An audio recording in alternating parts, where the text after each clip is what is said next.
तो आइए आज का पाठ हम शुरू करते हैं। और जो ट्रिनिटी यानी कि त्रिएक परमेश्वर के बारे में जो हमने पढ़ा था उसको हम यहाँ पे स्टडी करते हैं। तो आज हम पहले पढ़ चुके हैं किसके बारे में? यीशु परमेश्वरत्व के बारे में, है ना। यीशु परमेश्वर है और पिता परमेश्वर है, इसे भी हम पढ़ चुके हैं। आज हम पढ़ेंगे पवित्र आत्मा परमेश्वर है, ठीक है। तो आइए हम शुरू करते हैं। तो पिछले पाठ में मैंने यह दिखाते हुए कि यीशु परमेश्वर है प्रमाण का चर्चा किया था मैं, है ना। अब यही बात में पवित्र आत्मा के संबंध में मैं करूंगा कि यह अध्ययन यीशु से संबंधित अध्ययन से अधिक कठिन है, ठीक है। उसके काम को तय कर पाना अधिक कठिन है और उसके काम के संबंध में कई दुरुपयोग पाए जाते हैं। बहुत से लोग इस युग को पवित्र आत्मा के युग के रूप में देखते हैं। इस प्रकार से ऐसा लगता है कि पवित्र आत्मा को कई बार यीशु से और पिता परमेश्वर से भी ऊंचा कर दिया जाता है। बेशक आत्मा के संबंध में बाइबल की शिक्षा के एक दुरुपयोग होगा। पवित्र आत्मा एक व्यक्ति है। पवित्र आत्मा में व्यक्ति वाली खूबियां हैं, क्योंकि जब हम पढ़ते हैं यहाँ पे यूहन्ना, आप पढ़िए ना, यूहन्ना 14 अध्याय उसका 26 पद, फिर यूहन्ना 15 अध्याय उसका 26 पद, फिर यूहन्ना 16 अध्याय उसका 13 से 14 तक पढ़ेंगे तो यहाँ समझ में आ जाएगा आपको। इन वचनों में यीशु ने 9 बार पवित्र आत्मा को व्यक्ति बताया। वह बात करता है और दूसरों को बात करने की सामर्थ्य देती है, परंतु आत्मा स्पष्टता से कहता है कि आने वाले समयों में कितने लोग भरमाने वाली आत्माओं और दुष्ट आत्माओं की शिक्षा पर मन लगाकर विश्वास से बहक जाएंगे। अब पहला तीमुथियो 4:1 में भी हम यहाँ पे पढ़ते हैं, वह सिखाता है, परंतु सहायक अर्थात पवित्र आत्मा जिसे पिता मेरे नाम से भेजेगा वह तुम्हें सब बातें सिखाएगा और जो कुछ मैंने तुमसे कहा है वह सब तुम्हें स्मरण भी कराएगा, ठीक है। यूहन्ना 14:26 में पढ़ सकते हैं हम। अब वह अगुवाई करता है। पवित्र आत्मा क्या करता है? पहला, पवित्र आत्मा सिखाता है। दूसरा, पवित्र आत्मा अगुवाई करता है। परंतु जब वह अर्थात सत्य का आत्मा आएगा तो तुम्हें सब सत्य का मार्ग बताएगा, क्योंकि वह अपनी ओर से ना कहेगा, परंतु जो कुछ सुनेगा वही कहेगा और आने वाली बातें तुम्हें बताएगा। उसका दिमाग है, पवित्र आत्मा का क्या है? दिमाग है। और मनों का जांचने वाला जानता है कि आत्मा की मनसा क्या है, क्योंकि वह पवित्र लोगों के लिए परमेश्वर की इच्छा के अनुसार विनती करता है। पवित्र आत्मा, है ना, विनती करता है। रोमियो 8:27 में आप पढ़ सकते हैं। अब वह लगाव रखता है, मनुष्यों से लगाव रखता है। हे भाइयों, हमारे प्रभु यीशु मसीह के और पवित्र आत्मा के प्रेम का स्मरण दिलाकर मैं तुमसे विनती करता हूँ कि मेरे लिए परमेश्वर से प्रार्थना करने में मेरे साथ मिलकर लौलीन रहो। पवित्र आत्मा क्या बोलता है? यूनिटी में रहो, एक साथ रहो, प्रार्थना करो, लगाव रखता है। अब रोमियो 15:30 में इस बात को लिखा है। अब यहाँ पे वह इच्छा रखता है। पवित्र आत्मा क्या करता है? इच्छा भी रखता है। परंतु ये सब प्रभावशाली कार्य वही एक आत्मा करवाता है और जिसे जो चाहता है वह बांट देता है। पहला कुरिन्थियों 12:11 में पढ़ सकते हैं। वह उदास हो सकता है, ठीक है। और परमेश्वर के पवित्र आत्मा को शोकित मत करो, जिससे तुम पर छुटकारे के दिन के लिए छाप दी गई है। इफिसियों 4:30 में जब आप पढ़ते हैं वहाँ पे, तो वो शोकित भी होता है, उदास होता है। पवित्र आत्मा खुदा है। पवित्र आत्मा के परमेश्वर होने की स्पष्ट घोषणाओं में से एक प्रेरित अध्याय 5 उसका 3 से 4 में हम देखी जा सकती है इस बात को। प्रेरित काम 5 में हम हनन्याह और सफीरा और कुछ संपत्ति बेचकर उसके पास धन निर्धनों की सहायता के लिए प्रेरितों के पास लाने को देखते हैं। यहाँ पे जब वो प्रेरितों के पास हनन्याह और सफीरा, ये दोनों पति पत्नी थे और इन लोग क्या है, अपने जमीन जायदाद को बेच करके चेलों के पास लाए, ठीक है, पैसे को लाए ताकि वो निर्धनों की मदद कर सके। परंतु उन्होंने प्रेरितों से यह कहकर झूठ बोला था कि जितना उन्होंने कलीसिया को दिया था इतने में ही उन्होंने अपनी संपत्ति बेची। अरे झूठ क्या बोलने का, भाई इतना बेचा और इतना रखा हूँ, लेकिन वो पूरा बेच करके पूरा ही दे दिया बोल रहे हैं, तो ये बहुत बड़ा झूठ हो गया उनके लिए। अगर वो झूठ नहीं भी बोलते तो उनका कुछ नहीं बिगड़ता। फिर हे हनन्याह, शैतान ने तेरे मन में यह पतरस, यहाँ पे संपत्ति बेची बोला ना, तो आयत 3 में हम पतरस को हनन्याह से यह कहते हुए देखते हैं कि हे हनन्याह, शैतान ने तेरे मन में यह बात क्यों डाली कि तू पवित्र आत्मा से झूठ बोले। फिर चौथा आयत में जब हम यहाँ पे पढ़ते हैं तो यहाँ भी उसी बात को हमें बताता है।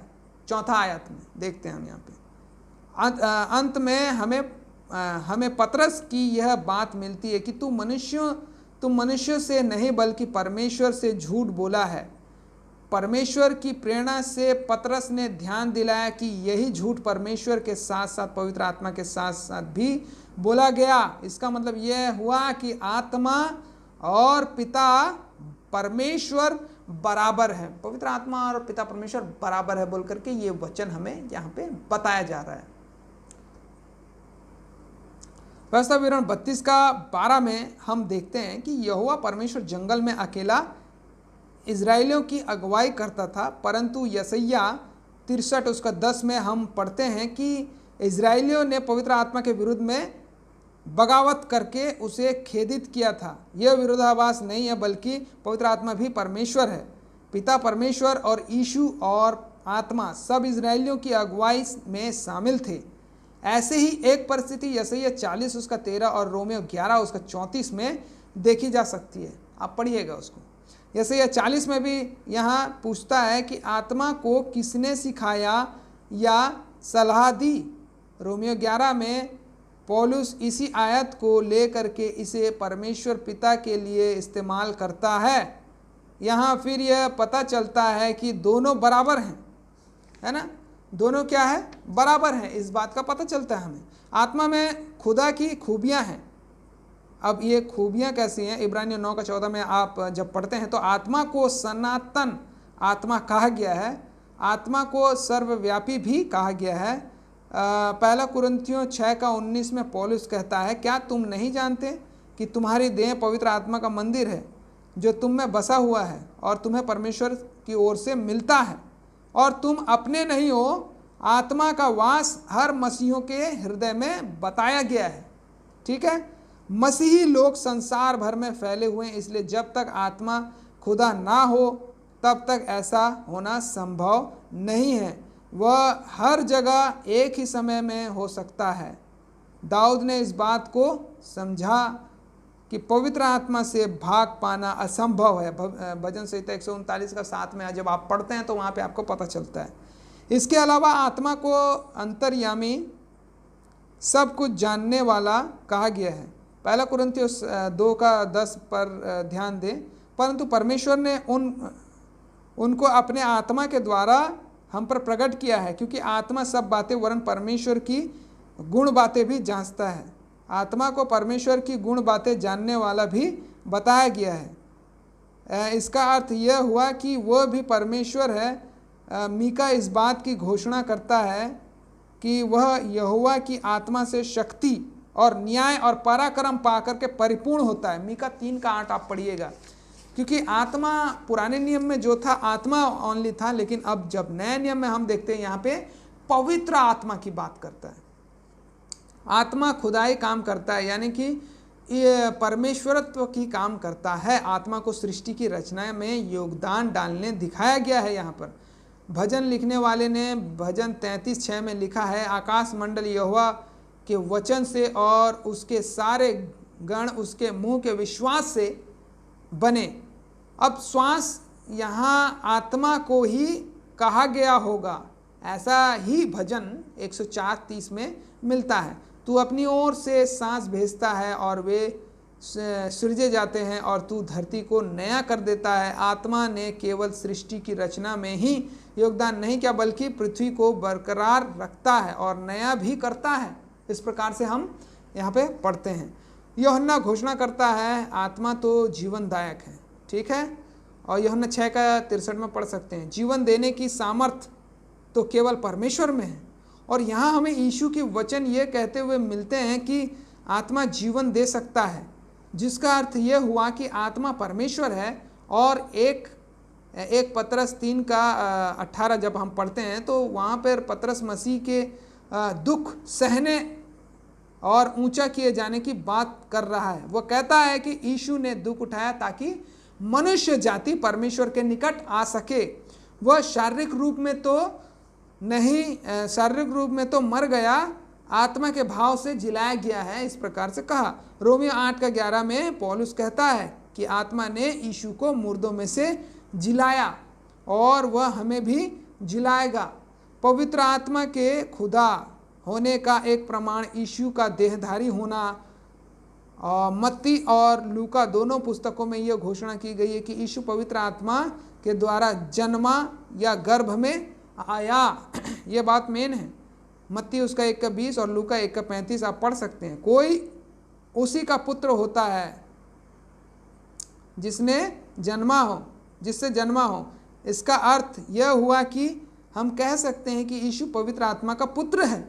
देखिए, पवित्र आत्मा का पुत्र है यहाँ पे हम कह सकते हैं, परंतु कई जगहों में यीशु परमेश्वर का पुत्र भी कहा गया है, जिसका अर्थ यह हुआ कि आत्मा भी परमेश्वर होगा और यह परमेश्वर एक होने की शिक्षा की पुष्टि भी है, जिसे हम अगले पाठ में देखेंगे। यदि तीनों एक नहीं तो यीशु के 2 पिता हुए, यह गड़बड़ हो जाएगा। फिर पवित्र आत्मा की आराधना। अब 2 कुरिन्थियों 13 का 14 में हम देखते हैं कि पवित्र आत्मा को पवित्र माने जाने वाले परमेश्वर का भाग बताया गया है।